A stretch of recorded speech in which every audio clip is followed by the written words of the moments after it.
Hello and welcome to the Pat podcast. Very important podcast. Have you ever tried to fake it and then it comes out wrong? And it sounds weird, like the person's trying too hard. That's how I feel right now. That's how many people on YouTube feel, I'm afraid. Don't blame them.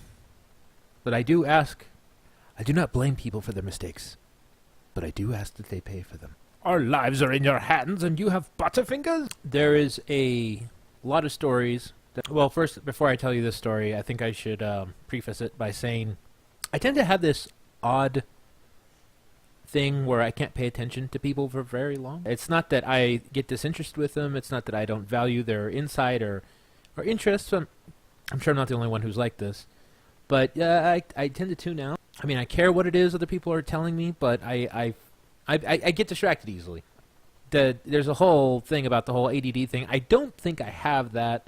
I lose interest very quickly. I think it's because I'm constantly thinking, oh, what else should I be doing right now? What else could I be doing right now? What else is going on right now? And I guess that is kind of ADD.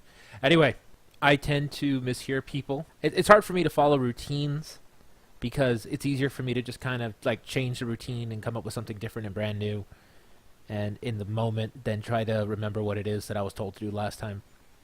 I'm sure there's a lot of people that think like that as well, where they'd rather just like wing everything than have a plan and then execute it, even though that's wrong. That's wrong. You should always try to have a plan, follow it, execute it, and that's the way you do things. Big Vikings fan, Minnesota Vikings fan. I live in El Paso, so that makes no sense to most people. I'll explain that story later. It was awesome. Anyway, I started my adult career by going to community college, like most people do. Try to get your basics out of the way and try not to get charged $5 million for them. And boy, do I have a story about community college that I'm sure most of you might relate to. I had to go register with the counselor, as one does. And you have to go in person, which, you know, I think even in the early 2000s should have been eliminated by then. Everything should be online now. You should be able to just, like, video conference with your counselor. I went to the area, and what it is, it's kind of like a doctor's office. You have the waiting room. You say, hey, I'm here. I'd like to talk to Counselor X, who's a part of your alphabet. Oh, I would like to talk to them. They're like, okay, yeah, sure, okay. We'll call you. Oh, okay. Okay, cool. So I go in, I talk to them, I say everything, and they're like, okay, yeah, we'll call you. So I'm like, all right. I filled out their paperwork, kind of like a doctor's office, left my phone number, they'll call me. Great. I leave. I go back to work, and I'm looking at my phone, and I'm waiting for them to call me. Nothing the whole day. I call down there and I'm like, hey, I was told that somebody was going to call me from here, from the, you know, because for the council office. No, sir. No one has any records of saying they're going to call you. I'm like, well, they're the collegiates and they forgot. So, you know, I let it go for a little while. I go back and I'm talking to them and this and whatever.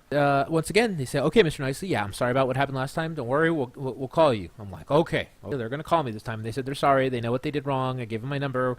You know, all is forgiven. I start walking out and I start noticing there's people sitting down in front of the area. What are they waiting for? And I thought to myself, I wonder if maybe they meant for me to sit down and they would call me when a counselor was ready. It turns out that's exactly what I was supposed to have done the first time. I was supposed to sit down and wait for them to call me. Lo and behold, I felt really silly about that. It's probably one of the worst cases of misunderstanding that I've ever experienced. You learn. I was wrong.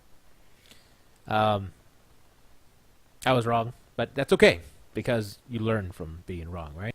In any case, so that's my story of dumbness. College was a very interesting time for me. I never finished. I don't see myself finishing. And I'm sure there's a lot of people who say, oh man, okay, you have to finish college. You're a cop-out. You dropped out. It was too hard for you? No, I mean, yeah. I mean, I kind of didn't like it. It was, to be honest with you. And I had a lot going on with me personally at that time. I didn't get my driver's license till I was 22. For no other reason than I was just, I wasn't interested in driving. I wasn't into that. Like, my brothers, man, the second they turned 16, both got their license. They were out the door. They wanted to run everywhere, do everything. That's great. Good for them. But I was a homebody. I liked watching movies. I liked writing. I liked listening to music. So I never saw any interest in, to be honest with you, most of the time that I knew if I had to drive, people were going to expect me to meet them places and go places with them, which is kind of sad because I actually enjoy hanging out with my friends, but I just don't like driving. It's weird. Anyway, so there's a university here, and I went to go register with a counselor, not at the community college, but at the larger college that's here. And I'll never forget what she told me. She goes, "What do you want to be?" And I said, "Well, I don't know. Take basics. I'm taking basics at community." And okay, well, you should really try to figure out what it is you want to be, and because I mean, just even if it's a general idea. Because what job do you think you're most likely to have? I don't know. I don't know. Well, you know what? My family, they're into business. Okay, so business administration. Yeah, sure, why not? Well, let's say you're in business. Not specific, just in business. That's what she said. Well, typically people in business, they earn $50,000 a year. She used this example. I wonder if your counselors did this too. Okay, yeah, okay, $50,000 a year. That sounds great. I have no idea what that means, but sure. Well, every year that you're not in college, you're losing $50,000. Think of it that way. You want to get through college as fast as you can because every year you're not graduated, you're leaving $50,000 on the table. It's a way of justifying the $20,000 that it was going to take, or $32,000 it was going to take to go through the 4 years of college. And 32 is conservative because 32 is pretty much what my wife paid to get through her 4 or 5 years. And she did graduate, and I'm very proud of her. I'm glad that she did that. That shows some damn commitment, right? That's awesome. Congratulations to her. I never understood it. I mean, like, one of the things they tell you when you're picking your classes, oh, you know what? This math, you need to take remedial math. So I'm like, okay. And then it started occurring to me, wait a minute, how much debt am I going to have when I come out of college? $34,000. Oh, that's nuts. Man, in 1 year living at home, I could I just pay that off. $50,000 a year job. I'll pay it off like that. No problem, right? How many people got a $50,000 a year job right out of college? Oh, well, if you look for it, it's there somewhere. Chances are, if you're old enough to watch this podcast or young enough to watch this podcast, you know exactly where I'm. It was all baloney. At least in my experience, it's baloney. I'm sure there's plenty of people who succeeded out there and they're doing a great job, and I'm so proud of you. Good. This message isn't for you. This is for people who probably or thought like I did. $30,000+.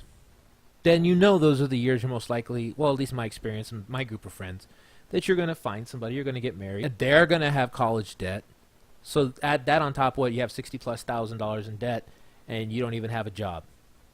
But you have a degree, which is amazing, I'm sure, if it's in something you love. But for those of us who can't really decide what you want, sometimes you just get a degree to get a degree, because they tell you you're supposed to get a degree in something, and they just keep telling you the word degree. It's like a thermometer, How many degrees can you get? Put you in this financial hole, and then when it comes time to get a job, you're basically good luck, Oh, well, there are programs, and you got to network, and if you really network, you'll find something. Yeah, maybe. Because the reality is, unless you know people, you're not going to find a job. And I know that I'm very lucky to be in the position that I'm in the job that I'm working. Do I love it? Kinda. It's good. Would I be doing that full time if I had the choice? No. What would I be doing? Well, the stuff I do for free. The stuff that I do because I enjoy it. This. I enjoy this, so I do this. Nothing may come of it financially. I don't need it to, because honestly, like I said, it's almost a therapeutic experience. But doing this kind of stuff teaches me, and it taught me the value of what it is you think is important. And there's a brilliant way for figuring out the value of what you think is important. It's super easy. I sound like one of those weird YouTube videos. There's one way to discover frustration. Frustration. Isn't that the greatest thing in the world? Frustration, I feel, God-given understanding of what's really important to you and what's not. I'll explain. I played a lot of Final Fantasy VII when I was a kid. Great game. Times it frustrated the hell out of me when you couldn't beat a boss and you didn't know how much experience you needed. You didn't know where to go. You didn't know what you were doing. Usually the frustration came with not knowing where to go next. There's not like now where you can go on the internet and be like, okay, let's play. What what's the next place to go? No, it was just, if you didn't know where to go, you wandered around until somebody said something different, and then you got to the next place. It was frustrating. And then you get to that point where you ask yourself, why am I playing this game if it makes me so mad? Why do I continue to play this if I get frustrated, right? And the reality is, I like the game. Story, I had personal interest into this game. It's easy to say just give up and I don't want to do it. It doesn't feel right. I don't want it, whatever. I cared enough about the stupid game to want to finish it. I wanted to finish it because I was frustrated by it. I was intrigued by it. I couldn't let it go. And I feel like that can apply to a lot of other things in life as well. That's how I decided I love doing this. I like making content. I like making videos. Whether it be with Jackass Express, my own Celtichorn Productions, or with the Why Did Ask For podcast. Those things, as frustrating as they were to produce and to make, I'm stuck with them. It's like a dog that follows you home from work. You're like, oh, that's it. This dog's going to live with me forever. If I let him follow me home, that's it. Well, I decided a very long time ago that whether or not this does anything for me, this thing frustrates me in the way that I like it, so I'm going to stick with it. I'm going to keep doing this, whether it comes from something or not. But the good thing is I'm doing it because I like it, and that's what really matters at the end of the day. With college, it frustrated me. The numbers frustrated me, and there was nothing about it that intrigued me, and there was nothing about it. I'm not saying that it's not important. Please don't take that away. Please don't use this as an excuse to. You have to go figure it out for yourself. Everybody has to figure it out for themselves. There's no blanket statement here. But for me, it was just no, this isn't worth my time. I'm not getting anything from this. And it's ironic because I love learning. I love understanding things. I love educating myself. I love, my God, I could watch 4 hours worth of YouTube instructionals over Blender, the animation software. Never blink an eye. But if I had to sit in a classroom, all right, everybody, turn open to page 18 and then look at your hand and pretend that you're listening to me, and we're gonna have a quiz tomorrow. Good job, animators. I've gone on a weird little rant. Hopefully that was helpful to you about college, which I'm sure I'll go off on another tirade about that some other episode. So I figured the best way to end this is just kind of touching on base and try to help clarify the differences between the different productions that I am currently working on. Some people may be confused because, on the one hand, Celtichorn Productions stuff, which I haven't really released that much stuff for in a long time, except for maybe some animation stuff. I also have Jackass Express stuff. And then for a while there was the Why Did Ask For. Now, most of these productions are ongoing. All of them are pretty much ongoing. They're just, they take different deviations, they go different ways, and frankly, I can only be stretched so thin. But when I was young, I went by AIM user handle, Celtichorn, CELTICHORN. That's why whenever you see the little Twitter thing that comes up, it says at Celtichorn, because that's me personally. So if you want to ask me questions on Twitter, which I doubt most people would, more than welcome to bug me, troll me, whatever. There it is. At Jackass Express, that represents the group of guys that I grew up with, and the other guys on the Jackass Express podcast, which you can listen to, which are being put up on YouTube and are all on iTunes. So please help yourself to that. And I'm slowly uploading to YouTube. Also, Why Did Ask For? Why Did Ask For is just myself, Tip, and Dan. And Dan is actually 100% just Why Did Ask For. Jackass Express it's a different company. So I guess the best way to explain what it is that I do is I'm kind of like an independent contractor whose contract name is basically Celtichorn, so Celtichorn Productions. And then I work with people when they develop a project, in which case Dan wanted to develop Why Did Ask For. So as Celtichorn Productions, I go on to Jackass Express, and now my skills as Celtichorn Productions are now in Jackass Express, so I'll make them something with what I'm able to do. Same thing with Why Did Ask For. You know, if Why Did Ask For needed the podcast edited, I'll edit it if I have time. If there's a script I can help write, I will write the script. If there's animations, production, stuff like that, I'll get involved. I usually try to keep my involvement in pace with everybody else's, unless it's a passion project, in which case I'll just go at it full force. It's like when you're in college. Again, when you're in college, you get put into those groups, right? And then you have the one person that's doing all the work, and then you have another person that's not doing all the work. That's fine. I mean, whatever. That's the deal. But the only difference between then and now is that it's not for a grade. So I'll put in as much effort as I'm willing to, and other people are more than willing to put in whatever effort they want to. The guys give me a tremendous amount of support, especially Tip. Tip's always got my back, and he's definitely helped me realize where my faults are and where maybe I take it a little bit too far, so I appreciate that. And also Johnny, my brother actually, who kind of lets me know, hey, this is going to work, hey, this is not going to work, hey, you can do this, but logistically it doesn't make sense.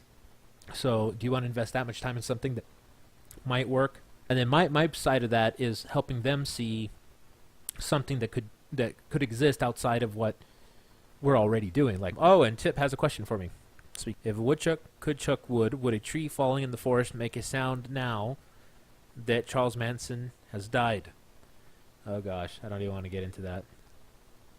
Not gonna touch that. Sure, but basically that's how it separates. Is that I myself am Celtichorn Productions, an independent contractor that works both for Jackass Express and for Why Did Ask For. And currently, Jackass Express is pushing towards some new stuff that I've been with them the longest, so I feel more obligated to be with them and do stuff for them and help them get off the ground. It's a great thing. I love working with my best friends. I've known these guys for over close to 20 years. Most of the guys I've known ever since I was little. And we've always had each other's backs, and that I appreciate. And we've had our disagreements, but yet for some reason, it's kind of like, for better or for worse, we're stuck together. So that's cool. And that's basically how this all separates, is that think of me as independent contractor, and then I have my own stuff for when nothing's really going on. And I produce my own stuff. Usually it's my experiments with Blender, trying to see how far I can push the envelope with that. Lately, I've been enjoying the 2D animation stuff, the 9 a.m. stuff. That's my favorite. The drawings were actually done by Daniel Budzinski. I hope I said that right, otherwise known as Tuxedo Mob. Does hilarious H animation videos. Very lucky that he was kind enough to do a drawing of all of our characters. And I just kind of filled in the blanks with the arms and the legs and all that, and then I just puppet them around, and they get into trouble. Very similar like us. I have an idea for a arc coming up between now and Christmas that hopefully you guys will enjoy. If you haven't seen the first episode, it's called Walter, and I don't want to ruin it, but if you go watch it, I think it's fun. And then before Christmas, I'm hoping to release something else, a bigger surprise, that should be a lot of fun. So I hope you enjoyed that. I hope you enjoyed this. I hope you enjoyed my crazy rants. Once again, if you're visiting here for the first time, welcome to the Jackass Express. Please consider subscribing if you like what you hear. Check out everything that's around. It's free. And if you don't worry about it. Not a problem. I appreciate you coming to visit, and check out our Facebook page where we're constantly posting stories about people that we feel are jackasses, including ourselves. And we said that in a very endearing way, by the way. It's our people. Our Twitter, of course, at Jackass Express. And that's pretty much it. Thank you very much for joining me, and we will see you next time. Farewell!